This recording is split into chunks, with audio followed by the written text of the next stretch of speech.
Welcome to the Upside Down podcast. Upside Down is a donation-based coffee shop, art gallery, and community space located in Westwood Village, right across the street from UCLA.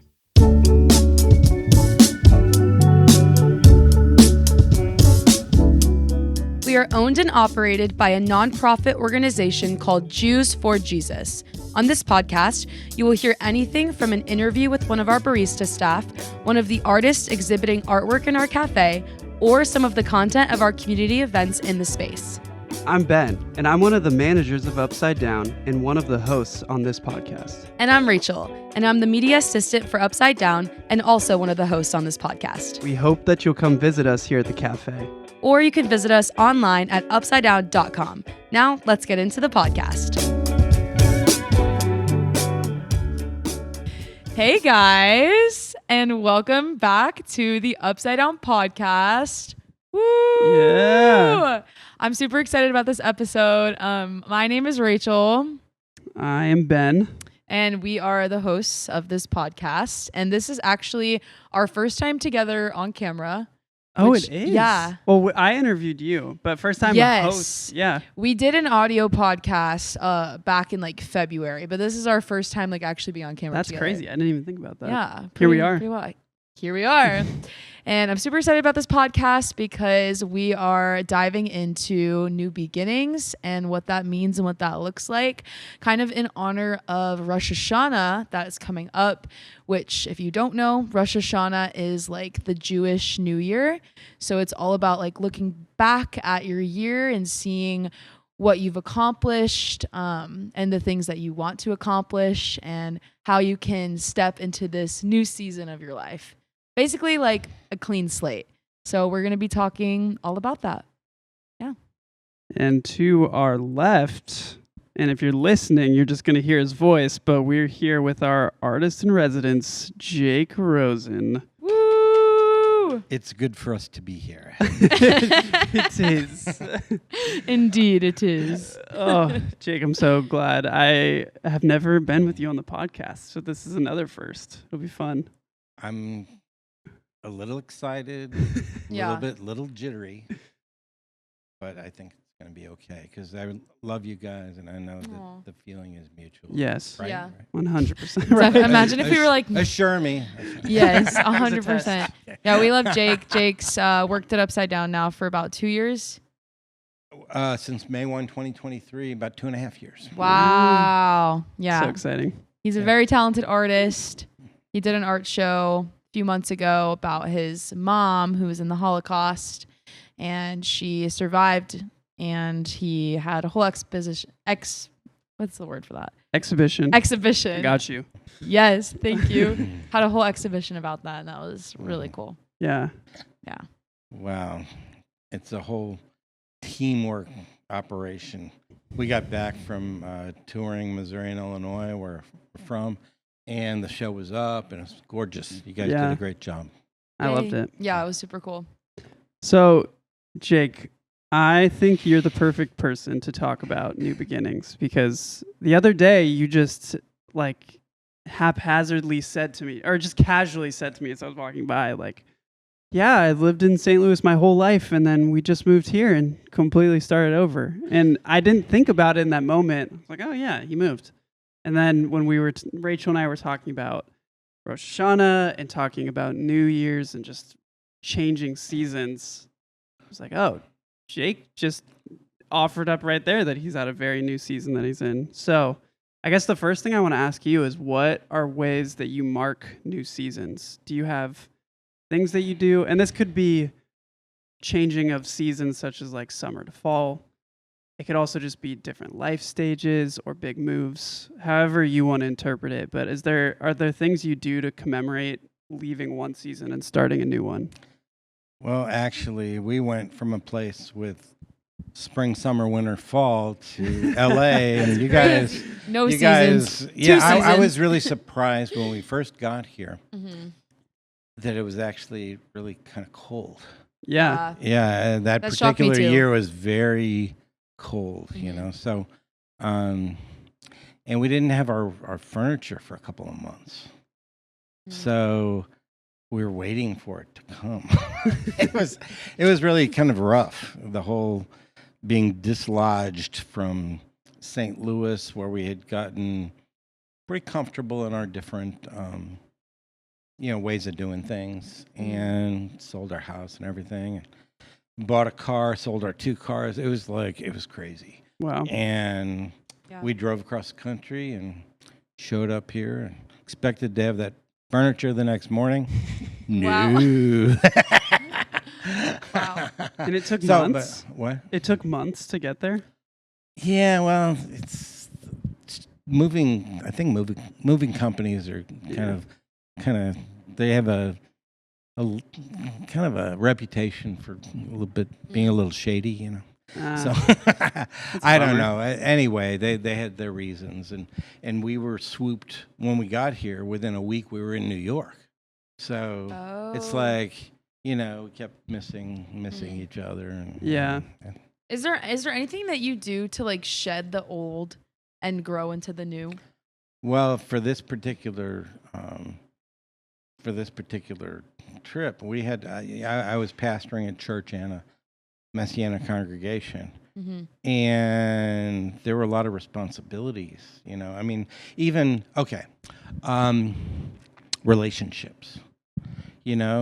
I put in the bulletin that I had secured a place for the going away party because I figured after a few decades that they want to say goodbye in a kind of a fun way. So did that, and they ran with the ball, and we had they had a big going away shindig for me at a sculptor studio. It was really cool, really cool.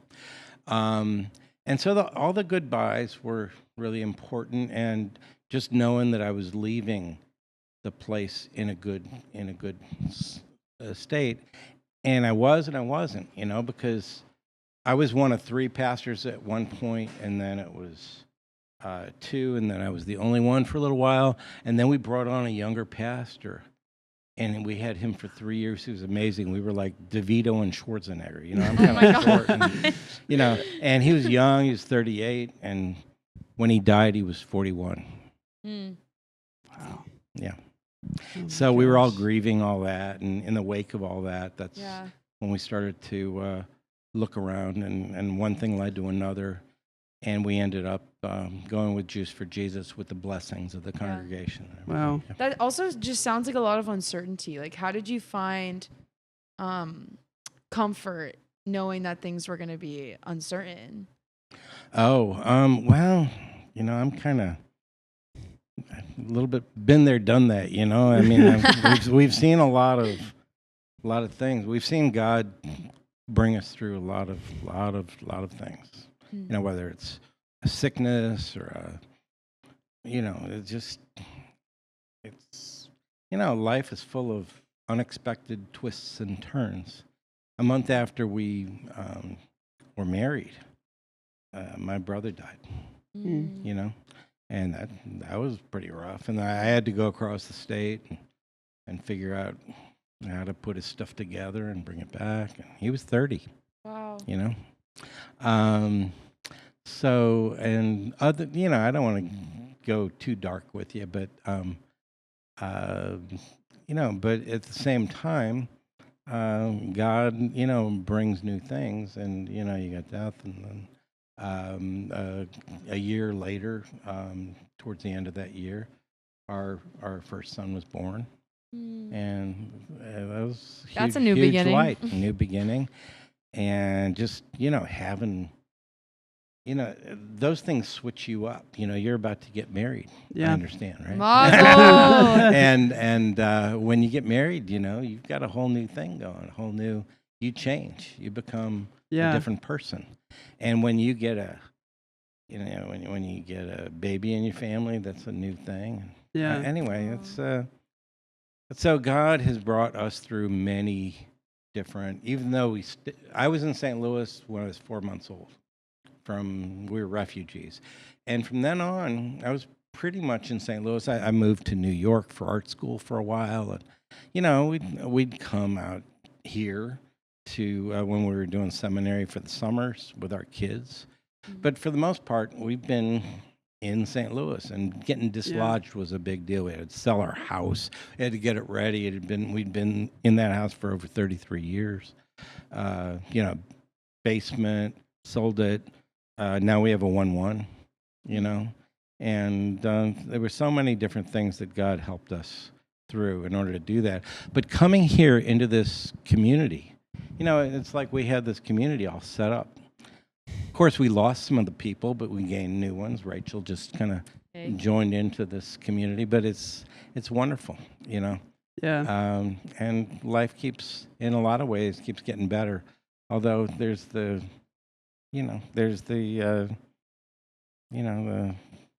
aches and pains of of getting older. Anyway, yeah. I mean, this is obvious, but my brain is so black and white that I don't always think about it this way. But I think it's really interesting that the two kind of big changes that you talked on, there was both a very happy part of it and a very sad part happening at the same time. And of course, I think anyone who has lived long enough knows that stuff doesn't just happen like happy season and then this season stinks, but then the next one's happy. A lot of times it's just a jumbled mess of how like I'm getting married, like my brother died, like that stuff. It's hard to deal with that at the same time because one is super joyful and the other is obviously something to mourn for. Mm-hmm. But I'm encouraged that you, it seems, out of that have built a resilience and a reliance on God to get you through both of those things instead of kind of like, I need the happy thing to get through the sad thing, because oftentimes the happy thing isn't enough to get us through the sad thing. Well, I think God wants to teach us how to rely on Him. Definitely. And I know that's that might sound kind of trite, but it's, and sometimes you got to just kind of cry out and Yeah. I think that God wants to teach us obedience as well.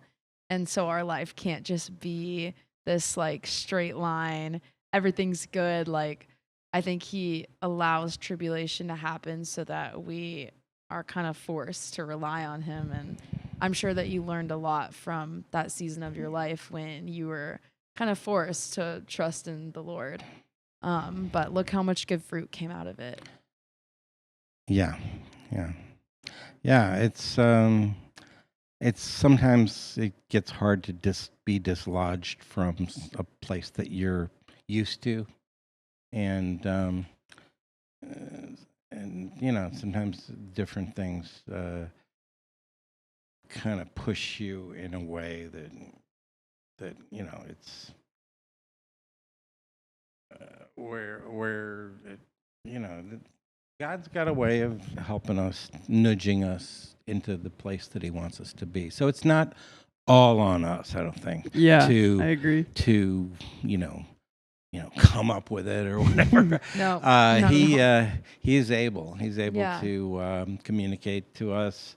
Sometimes it's not verbally or this or that. Of course, He uses His Word, and His Word it's living, and it cuts through into the deep parts of us. And He uses His Word, but He also uses circumstances, and there's wisdom in counselors. Like I talked to the deacons at the church before, and I'm saying, well, what about this possibility? And it turned into what you might call a win-win situation, because we had been putting aside funds to be able to hire a younger pastoral family, and we were doing pretty well on that. And but when I left, there were no pastors. A year later, there were 3. Oh my gosh! Yeah, it was pretty cool. Wow. Yeah, that's incredible. Yeah. God's good. Yeah. And He doesn't need us, although I'm happy to be along for the ride. Yeah. And a ride it is. Yeah. Yeah. I don't like those kind of roller coasters. Like Oh my gosh. Fun for a little bit. The wooden ones too. where you that's feel what like I you're mean. gonna Those are the fall kind off. that Oh my Yeah, gosh. they're so scary. I feel like I'm gonna fall off every time. Okay, Jake. Yeah. This is another hard hitter. Okay. Are you a New Year's resolution kind of guy? No. Okay. Okay. No, I don't want to. I don't want to. I don't want to mess up those expectations. Yeah. You know. Well, okay, because that's what I wanted to talk a little bit about. Excuse me. No, you're okay. I think there's, or at least in my mind, there's a perception with New Year's resolutions where it's like, oh, they're gonna go to the gym for a month, and then February 1st they're gonna give up. And I think it's because we're just not good at making commitments, But do you have any like thoughts on how to like start new rhythms in your life or Well, the that Lord are does- lasting? The Lord doesn't take pleasure in fools. It's better not to vow than to Mhm. vow and Yeah. not pay. I mean, it's important for us to Yeah. decide, like, if you get married, it's like you're stuck. You know what I mean? You need to decide Yeah. because you're going to run into rough things, and you guys, are going to annoy each other. So. But anyway, Make a decision, this then is about me. commit. Yeah. Yes. But yeah, this business about just coming up with some idea. Oh, I'm going to do that. I don't know. Anyway, that's just. Yeah. And everybody's different. Everybody's built different, and so I'm not saying it's a bad thing. Yeah. it could be an awesome thing. I 'Cause- agree. yeah, No, yeah. I was gonna say, speaking of like New Year's resolutions, I was going to wait until Rosh Hashanah. Mhm. I'm on a caffeine cleanse at the moment, and I was gonna wait until Rosh Hashanah because I was like, oh, New Year, I'll commit. But then I was like, why don't I just do it now? Like I might as well just start now. Like there is something very significant about the new year and new beginnings and a new season, but I also think that like those things can be renewed every single day. Like we can make the choice to do that whenever we want, And might I add that these seasons, Rosh Hashanah, head of the year, in the Jewish community, the observant Jewish community, you ease into that. There are services that are happening right now. They're called Salicha. It means forgiveness. And Jesus teaches us that if you come to the altar and you've got a problem with your brother, you just kind of leave the gift and you go deal with it. And then you come back and then you give you. And in the same kind of way, and it's probably picked up on because he was in a whole Jewish that's where they were. Okay, so you're supposed to get ready during this month of Elul, and all kinds of things are done every day. You're supposed to say Psalm 27.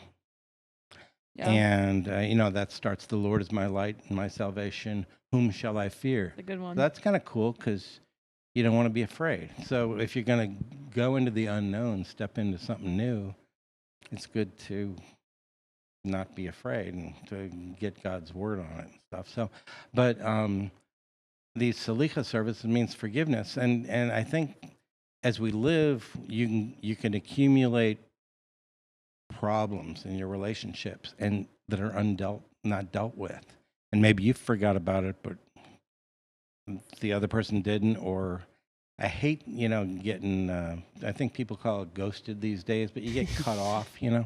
So it's you want to have your slate clean in that way. I think that's real important. So Yeah. and speaking of what you were talking about, Rachel, you say you wanted to wait till Rosh Hashanah. Well, it's like you get prepared for Rosh Hashanah. You start into it, Right. And then even at Rosh Hashanah, that's just like the books are opened, and then there's these 10 days between Rosh Hashanah and Yom Days of Kippur awe? where you're supposed to get things settled between forgiveness, all these forgiveness things. And I know that yeah, word, slicha. I heard it a lot in Israel. Mhm. It also means like sorry or like excuse me. I recognized it when you said it, and I was like, okay, this is repentance, slicha. Yeah. Yeah. So anyway, and then it's interesting. One holiday just bumps into the other. Rosh Hashanah is on the 1st of the 7th month, Tishri. Then you've got Yom Kippur. It's on the 10th. Then you have Sukkot starting on the 15th, and one just kind of rolls into the other one. So, but and then you get all the way up to Simchas Torah, and at the end of Sukkot, and that's the season of our joys, Man Simchatenu.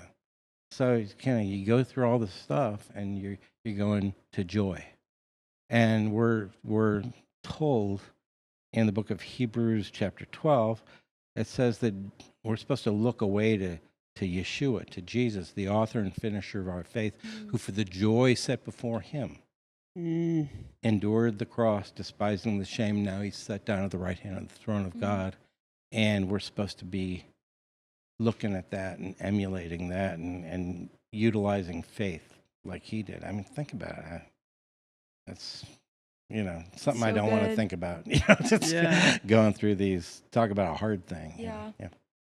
I love that idea of preparing for change. Because I think I'll think about ways I can prepare, and then I know that God also prepares us for change. But thinking about that happening at the same time, and it being another way heaven and earth kind of meet, of we prepare, God prepares us, and sometimes we don't know it, and that's all happening, a lot of it unseen. And there really is cool. like personally, just getting ready to go on a trip. The whole act of packing, I get a little anxiety around that. Yeah. Some people can't wait. Jake, thank you so much for coming on our podcast, and I think you had a lot of really good insights, and this has been really fun. Yeah. I think it's very applicable always, because things are always changing. Yeah. And it's always nice to reflect, because it happens very fast sometimes and we miss it. So thanks, Jake, for your wisdom. Thank you. It's always a pleasure. I'm looking forward to you guys editing it down and making it just right. Oh my gosh. Yeah, it'll be good. All right. There's going to be a lot of editing on our end and nothing on yours. I'll tell you that.